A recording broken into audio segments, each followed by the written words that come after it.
आज मैं उसके आगे पढ़ रही हूँ।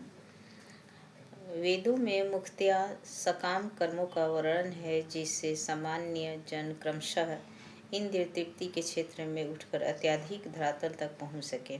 कृष्ण अपने शिष्य तथा मित्र के रूप में अर्जुन को सलाह देते हैं कि वह वेदांत दर्शन के आध्यात्मिक पद तक ऊपर उठे, जिसका प्रारंभ ब्रह्मा जिज्ञासा अथवा परम आध्यात्मिकता पर प्रश्नों से होता है।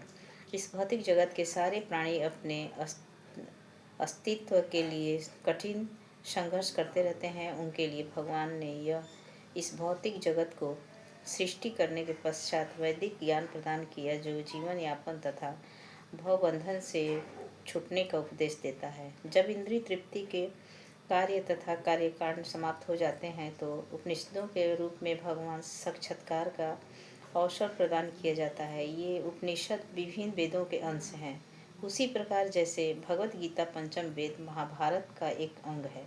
उपनिषदों से आध्यात्मिक जीवन का शुभारंभ होता है।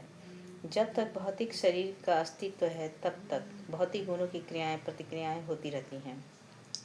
मनुष्य को चाहिए कि सुख दुख या शीत ग्रीष्म जैसी द्वैताओं को सहन करना सीखे और इस प्रकार हानि तथा लाभ की चिंता से मुक्त हो जाए। जब मनुष्य कृष्ण की इच्छा पर पूर्णतया आश्रित रहता है, तो यह दिव्य अवस्था होती है। एक छोटे से कूप का सारा कार्य एक विशाल जलाशय से तुरंत पूरा हो जाता है।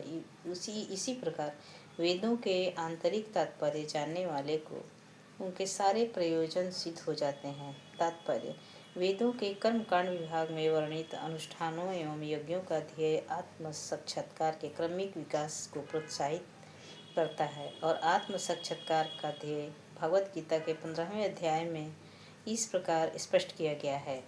वेद अध्ययन का ध्येय जगत के आदि कारण भगवान कृष्ण को जानता है। अतः आत्म साक्षात्कार का अर्थ है कृष्ण को तथा उनके साथ अपने शाश्वत संबंध को समझना। कृष्ण के साथ जीवों के संबंध का भी उल्लेख भगवत गीता के 15वें अध्याय में हुआ है।